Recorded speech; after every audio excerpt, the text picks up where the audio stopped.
আমার সাধনার জগৎ ধরে নাও 50 বছর। অন্তর্ভুক্ত করার পরে আমি তোমাকে বোতলে যে মুটকিটা আছে, যারা ফুল ড্রাঙ্কার শুধু এক ছিপি খাইয়ে দেবে, তারা আমার যজ্ঞের এখান থেকে এক পা দূরে যেতে পারবে না, পায়ে পা লেগে যাবে।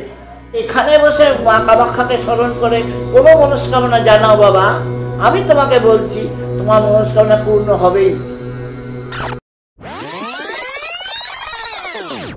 তো আমরা ডক্টর মামনি শাস্ত্রীর সাথে কথা বলছি। তো জেঠিমাকে জিজ্ঞেস করব যে জেঠিমার বিষয় আমরা জানতে চাই, যে মানে জেঠিমার শুরুর লাইফে কীভাবে কেন এই তন্ত্র সাধনায় আসা বা টোটাল ডিটেলটা আমরা জানতে চাই। তো জেঠিমা আমাদের একটু যদি বলেন যে আপনি লাইফের প্রথম থেকে কেন তন্ত্র সাধনার দিকে আপনি আসলেন, বা তারপরে একটু যদি ডিটেলে বলেন আর কি। বাবা এটা বললে অনেকটা সময়ের ব্যাপার, তাই না? তোমরা অল্প সময় নিয়ে এসছো, তবুও বলবো আমি ছোটবেলার থেকে মায়ের পুজো করতাম এবং মা আমাকে স্বপ্ন দেখাতেন। আমি কোথাও এক জায়গায় পুজো দিতে পারিনি। আজ কলকাতা, কাল ব্যারাকপুর, পরশু বনগা, অমুক দিন অমুক, মানে যখন কালী দীপাবলি আসতো আর দীপাবলি আসার আগে ঠিক আমাকে পাগল করে দিতেন যে পুজো দেওয়ার জন্য। এবার বাড়ির থেকে স্বাভাবিক আছে, আমি মেয়ে মানুষ, আমি ছুটে বেরিয়ে যাচ্ছি। আমার বাবা খুব রাগী ছিলেন, এবার বাবা রাগ করতেন। এবার মাকে বলে পুজোর সমস্ত জিনিসপত্র গুছিয়ে নিয়ে আমি বেরিয়ে যেতাম। এরকমভাবে বেরোতে বেরোতে শুধু মার কাছে যে কাঁদতাম, মা তুই আমাকে এক জায়গায় দেখা দে, মা এইভাবে বাবা বকাবকি করছেন, আমিও পারছি না মা, আমি পাগল হয়ে যেতাম। যথারীতি এরকম করে করে আমার ঠিক পড়াশুনো স্টুডেন্ট লাইফ মোটামুটি শেষ করলাম। শেষ করার পর আমি ডক্টরেট করেছি অনেক পরে, মানে আমি সাধনার মধ্যে ডক্টরেট করেছি। তা যদিও আমি তারপরে চলে গেলাম কামাখ্যা। আমি বুড়াবুড়ি মায়াং ছিলাম। মায়াঙে আমি দীর্ঘ 20 বছর কাটিয়ে এসেছি এবং আমার সাধনার জগৎ ধরে নাও 50 বছর। কারণ 50 বছরের মধ্যে আমি এই যে বললাম পড়াশুনো, স্কুল, তার মধ্যে মায়ের সাধনা, তার মধ্যে কামাখ্যা সাধনা, তারপরে আবার মায়াঙে ছিলাম। আমার মেন তন্ত্রের উৎপত্তি হচ্ছে কামাখ্যার থেকে, এবং কামাখ্যা আমাকে এক নামে সবাই চিনবে বাবা। যাকে জিজ্ঞাসা করবে কলকাতার মামুনি বলতে এক নামে। তো তবে এই সাধনাটা এত ইন্টারেস্টিং না, আর এত ভালো লাগে।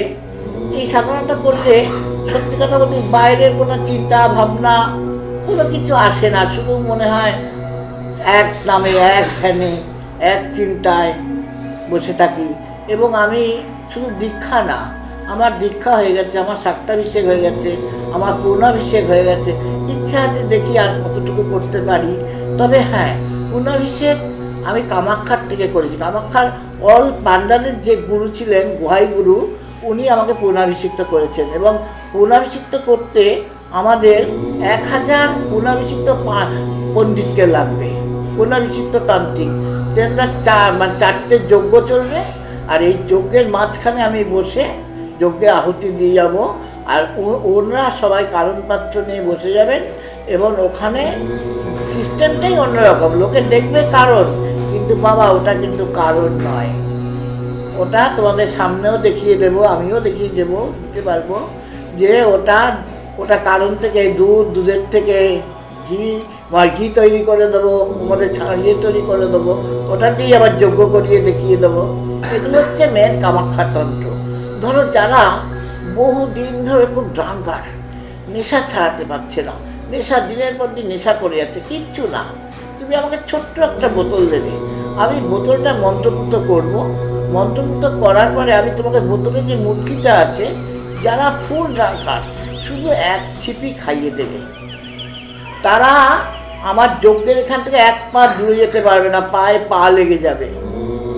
এইরকম আমি তাহলে বলি, এরকম একটা ছোটো শিশি নিয়ে এসেছিল আমার কাছে এক ভক্ত দমদমের থেকে। আমার এখানে ছিল দীপাবলিতে কিছু না হলো প্রায় 50-60 জন মিলে, ওরা বলেছে ওরা চক্রে বসবে। আর ঠিক আছে, চক্রে বসবি, চল। আমি কি করেছি, ওই একটা মুটকি করে 50 জনকেই খাইয়েছি। ছিল আমার প্রায় কিছু না হলো প্রায় 1200-1400 লোক, কিন্তু 50 জন খাওয়ার পরে তারা ছাদের থেকে নামতে পারছে না। মেয়েরা কান্নাকাটি করছে, তাদের ভবিষ্যৎ বলে দিচ্ছে। কোনো মেয়ে তার সংসার অশান্তির কথা বলে দিচ্ছে, কোনো মেয়ে নিজে আবেগে পয়সা করে কি করছে, কোথায় রাখছে সব বলে দিচ্ছে, অথচ স্বামীরাও জানতে পারতো না। মানে এই তখন ওরা নিজেরাই স্বীকার করলো যে না, সত্যি কামাখ্যার একটা তন্ত্র আছে। এই জন্য বলি বাবা, কামাখ্যা তন্ত্রটা যারা করে তারা মানে জানে যে কামাখ্যা কী জিনিস, আর তন্ত্রের সৃষ্টি হচ্ছে কামাখ্যা।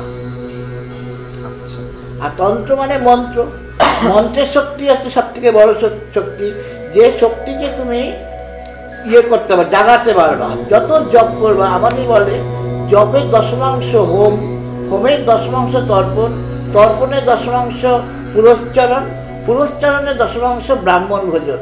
এটা মানে করতে পারলে কি হয়, একটা মন্ত্রকে চৈতন্য দেওয়া হয়। আর মন্ত্র মিনস চৈতন্য, চৈতন্য না হলে কোনো মন্ত্র বাবা জাগে না। এই জন্য সবসময় মন্ত্রটাকে ঠিক মতন জায়গায় তোমাকে করতে হবে, শুদ্ধ আসনে, শুদ্ধ বস্ত্রে, শুদ্ধ সময়ে। এবং যদি পারো, তোমরা ছোটো মানুষ, আস্তে আস্তে তোমরা শিখে যাবে, জানতে পারবে। এটা কি জানো তো, যে কোনো মন্ত্র, গুরু দীক্ষা নেয় অনেকে, অনেকে শক্তি মন্ত্রের দীক্ষা নেয়, এগুলো তাই। এক একটা মন্ত্রকে জাগাতে হবে, তবে সে কথা বলবে, মন্ত্র কথা বলবে, তাকে চৈতন্য দিতে হবে। আচ্ছা, তাহলে আমরা মোটামুটি জানতে পারলাম যে কামাখ্যাতে তুমি মোটামুটি অনেক বছর ছিলে, প্রায় বলতে পারো ক বছর ছিলে? প্রায় 40 বছর। আমি আমার সাধনায় 50-50-এর উপরে, কিন্তু আমি কামাখ্যায় ছিলাম পিওর 20 বছর, একদম মায়াঙে সাধনা করে এসেছি। যারা মায়াঙে ছিলেন তেনরা জানবেন, কিন্তু আমাদের এখানে, আমাদের কলকাতাতে বলো আর বলো, খুব কম লোক মায়াঙে ছিলেন। কিন্তু যারা পিওর মায়াঙে ছিলেন তারা জানবেন যে তন্ত্র কী জিনিস। বিশেষ করে অম্বুবাচীর সময় তখন মায়াঙের থেকে আমাদের সব আসল লোকেদের সমাগম হয়, কিন্তু তাদের তুমি চিনতে পারবে না, তারা এমনভাবে আসবে না, তুমি চিনতেই পারবে না। কিন্তু এখন তো মায়াং নেই, এখন সেই জায়গায় নেই। কেন এখন মায়াংটা মানে কি হয়ে গেছে? মায়াংটা কি, আগে তো সত্যি কথা বলতে আগে মিলিটারি গার্ড ছিল। ধরো আমরা নামবো অনেক নিচে গুহার ভিতরে, আমরা ধরো নামবো আমাদের এখানে অশোকনগরের কথা বলছি, ধরো নামবো 3 নম্বর স্টেডিয়াম, ঠিক আছে? আমাদের অশোকনগর স্টেশন হাবড়ায় হচ্ছে মিলিটারি ক্যাম্প ছিল। ওইখান থেকে আমাকে হেঁটে এসে ওইখানে গিয়ে বস্ত্র ত্যাগ করে একটা তেল জাতীয় জিনিস আছে, ওটাকে সারা শরীরে মাখতে হয় যাতে কোনো কীটপতঙ্গ না করে। তারপরে তুমি নিচে ওদের ইয়ে আছে, ওখানে চলে যাও। ওখানে ছেলে মেয়ে সুন্দর সাধনা করছে, এবং ওখানকার যারা প্রিয় সাধক তাদের বয়স তুমি ধরতে পারবে না বাবা। যাদের 150 হয়ে গেছে, 100 হয়ে গেছে, দেখলে মনে করবে 40, 35, 52, একদম একদম এখনো আছে। তা ওখানে কি সাধারণ মানুষ হিসেবে আমি কি দেখতে পারি? না বাবা, ওখানে ঢুকতেই, ওখানে আর্মিরা তোমাকে আটকে দেবে, তোমাকে ঢুকতেই দেবে না। ওখানে ওরাই বোঝে, জানে যে ওখানে কি জায়গা। আর তোমরা গেলে কি হবে, তোমরা ধরো অম্বুবাচীর সময় অনেকে খুব ইন্টারেস্ট থাকে। এবার বিশেষ করে শ্মশানের বগলে দেবী কামাখ্যা, ওইখানে কিন্তু ওনারা বেশিরভাগ আসেন। এবং কামাখ্যার বস্ত্রটা, আমাদের 3টে বস্ত্র ভাইটাল বস্ত্র অম্বুবাচীর সময়। প্রথম হচ্ছে আমাদের চিল্কা রায়, আসামের যে ইয়ে ছিলেন, ওনার ফ্যামিলির থেকে এই বস্ত্রটা আসে। মায়ের যে ইয়েটা ঋতুবতী হন যে ওই সময়টায়, ওই বস্ত্রটা দিয়ে চাপানো হয়। তারপরে আসে আমাদের মায়াঙের বস্ত্র, ঠিক আছে? তারপরে আসে আমাদের কমিটির বস্ত্র। কমিটির থেকে কি করে, আমাদের যারা আসামে কমিটিতে আছেন তারা প্রত্যেকে 1/2 মিটার করে কাপড় পান, কিন্তু একটা বড় বেনারসি ওখানে চড়ানো হয়। আমাদের কমিটিকে সব 1/2 মিটার, তার অর্ধেক এইভাবে প্রত্যেকে পান। আর এই বস্ত্রটা আমরা যত ভক্ত শিষ্য আছে আমরা তাদের মধ্যে বিলিয়ে দিই। কিন্তু এই বস্ত্রটা ভীষণ মূল্যবান। এই বস্ত্রটা যদি সঙ্গে থাকে, এটুকু বলতে পারি, তোমার জীবনে কোনো রকমের অসুবিধা হবে না। মা কামাখ্যা ভীষণ জিনিস, তুমি এতটাই জাগানো। তাহলে তোমাকে আমার একটা গল্প বলি, গল্পটা সত্যি ঘটনা। একটা ছেলে 10 চাকা লরি নিয়ে বিজনেস করে, আমাদের বড়বাজারে মাল দেয়। হঠাৎ গাড়ি ভর্তি হয়ে গেছে মাল, মানে সাজানো। এইবার হঠাৎ একটা মানে চাকা কিরকম হয়ে গেছে, ফেটে গেছে না, যাই হোক একটা কিছু একটা হয়েছে। সে আর গাড়ি চলছে না, দৌড়তে এসছে আমার কাছে, বলছে মা আমি জানি না, তুমি আমার ব্যবস্থা করো। তখন শুধু বললাম বাবা তুমি এখানে দাঁড়িয়ে কামাখ্যাকে বলো আর কামাখ্যার ধ্বনি দাও। ওখানে দাঁড়িয়ে আমার তখন যজ্ঞ চলছিল, কামাখ্যার ধ্বনি দিল, কামাখ্যাকে বললাম। আর কামাখ্যার ওই যে জনপীঠে ওখান থেকে জল সারা বছরে সাদা জল ওঠে, আর অম্বুবতীর সময় মা ঋতুবতী হন একদম চুম্বকের মতো। আমি নিজে ভুক্তভোগী, নিজে দেখেছি। ওই বস্ত্র আমি মাথায় নিয়ে শুকিয়েছি বাবা। ফলে ওইখান থেকে জল নিয়ে এসে আমি ওকে বললাম যাও তোমার টায়ারে ছিটিয়ে দাও। জানি না মা কামাখ্যা একেবারে চুম্বকের মতো কাজ করলেন, একেবারে ওই লরিতে অত মাল নিয়ে, মানে আমাদের বড়বাজারে মাল নামিয়ে হাবড়ায় গিয়ে টায়ারটা ফেটে গেল। এরকম আমি প্রচুর আমার অভিজ্ঞতা আছে, প্রচুর দেখেছি, কাজও করেছি। এই জন্য আমি এখনো বলছি কামাখ্যা বিশাল জিনিস বাবা। কামাখ্যার নামে কেউ জানি কোনো রকম এগুলো আমি বিশেষ করে নিতে পারবো না, এত ভালো জায়গা। তো একটা কথা বলছি যে আমরা যেমন সাধারণ মানুষ, আমরা তো আর বুঝতে পারি না যে কোনটা ঠিক, কোনটা সঠিক, কোনটা বেঠিক। তো আমাদের গাইড করে দেওয়া উচিত। যদি আমাদের দর্শক থেকে যদি কেউ আপনার কাছে কন্ট্যাক্ট করে বা আসার জন্য বলে, তা নিশ্চয়ই আপনি ওনাকে এভাবে গাইড করে দিতে দেবেন। দেখো বাবা আমি একটা কথা বলি, আমরা বিশেষ করে আমি মেনলি তন্ত্র, কিন্তু এখন আমাদের কলকাতায় অ্যাস্ট্রোলজি ছাড়া হয় না, কিছু জ্যোতিষের ব্যাপারটাও জানতে হয়। ডেট অফ বার্থের ওপরে আগে তোমাকে দেখতে হবে রাশি, গ্রহ, নক্ষত্র সমস্ত কিছু দেখে নিয়ে, ভাবচক্র বলো, সব রকম চক্রগুলো দেখে নিয়ে, এইবার আমরা নবাংশ বলো, রাশিচক্র বলো, এগুলো সমস্ত দেখে নিয়ে তারপরে যখন দেখি যেটা জ্যোতিষ পারছে না করতে, সেটাই পারবে তন্ত্র। জ্যোতিষের পাথর দেবে, কিন্তু পাথর দিয়ে কি সব কাজ হয়? পাথর দিয়ে সব কাজ হয় না, কিছুটা হয়। যেমন মঙ্গলের জন্য তোমরা লাল পলা নেবে, ঠিক আছে? এবার লাল পলাটা কি সব কিছু হবে?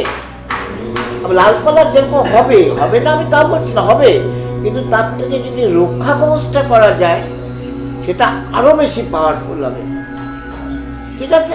যেমন রবির জন্য তোমরা নেবে চুনি। চুনি কি হচ্ছে? চুনি হচ্ছে নাম, যশ, অর্থ। তার থেকে যদি আমি মনে করি মাতঙ্গি করা যায়, ওনার গুরুমাকে দিয়ে যদি করা যায়, আরো ভালো এফেক্ট। সেই জন্য আমি সবসময় বলি যে জ্যোতিষকে আমি দেখে নেবো তার ব্যাপারটা, ফুল বডিটা কোথায় কি আছে। এইবার যদি বুঝি আমি যে না এটা স্টোন দিয়ে হবে, আমি নিশ্চয়ই তখন স্টোনের কথা বলবো। আর যদি মনে করছি যে না স্টোন দিয়ে আমাকে এটা কিছু করানো যাবে না, একটা মুমূর্ষ রুগী তাকে আমি কি দিয়ে করবো? স্টোন দিয়ে। পাথর কি বাঁচাতে পারবে? পারবে না। সেই ক্ষেত্রে কী করতে হবে আমাকে? মহামৃত্যুঞ্জয়।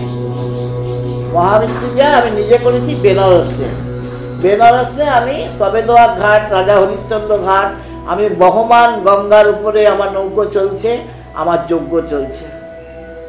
অমৃত জায়গা এই বেনারস জায়গাটা। এবং বেনারসে যদি মহামৃত্যুঞ্জয় করা যায়, তোমাকে আমি চ্যালেঞ্জ করলাম, সেই ক্যান্সার পেশেন্ট হলেও মৃত্যুর সঙ্গে লড়াই করলেও সে প্রাণে বেঁচে থাকবে। এত সুন্দর জায়গা এই বেনারস জায়গাটা, একবার পারলে যাবে। যাওয়া হয়নি অবশ্যই, কামাখ্যা তো যাওয়া হয়নি, ওটাও যাওয়াটা দরকার। তো আচ্ছা, এই যে মানে এই যে যেটা আমরা আলোচনা করলাম, যে প্রথম কথা তো যে কেউ যদি জেঠিমা তোমার সাথে দেখা করতে আসে, তাহলে তো তুমি প্রথম কথা করছো, মানে অ্যাজ এ জ্যোতিষী, মানে জ্যোতিষ শাস্ত্রটাও তুমি তাকে হেল্প করছো। দেখো আমি কিন্তু ফেসিলিট করি, আমি নামের উপরে বলে দিই। যদি কেউ ধরো আসতে পারেনি, যদি সে মিথ্যে কথা না বলে, সঠিক নামটা বলে, আমি একদম A to Z পায়ের নখ থেকে মাথার চুল অবধি বলে দেবো। সে তার লাইফে মিলিয়ে দেখবে, তার বাড়ি, তার ঘর, তার কোনায় কোনায় কী আছে। যেমন বাস্তু আমার কাছে মাটি নিয়ে আসে, আমি মাটিতে ফ্যান্টি পরীক্ষা করে আমি যেভাবে বলে দেবো, আমি কিন্তু তার বাড়িতে ঢুকবো না, কিন্তু তুমি মনে করবে যে আমার বাড়িতে তো উনি যাননি, কী করে বলতে পারছেন। টু বি পাই আমি বলে দেবো, তারাই মানে স্তম্ভিত হয়ে যায় আমার কথা শুনে। এইগুলো হচ্ছে আমি করি। আমার কাছে তোমাকে ডেট অফ বার্থ দিতে হবে না, শুধু নাম বলো, তাহলে তুমি বুঝতে পারবে। তাহলেই মানে তার মানে কোনো কারো কেউ যদি খুব বিপদে পড়ে আসে, যেমন দেখো জ্যোতিষে হোরারি আছে, জ্যোতিষে তোমার সংখ্যাতত্ত্ব আছে, জ্যোতিষে লাল কিতাব আছে, লাল কিতাব আছে, জ্যোতিষে অনেকগুলো আছে। এগুলো আমি বললাম, আমি নামের উপরে সব জ্যোতিষকে আমি ছাপিয়ে যাব। এগুলো হচ্ছে কামাখ্যা। ওই জন্য বারবারই বলছি, যারা পিওর কামাখ্যা সাধনা করেছেন বাবা, তারাই জানবে, তারা কামাখ্যা সম্পর্কে আর তর্ক যাবে না।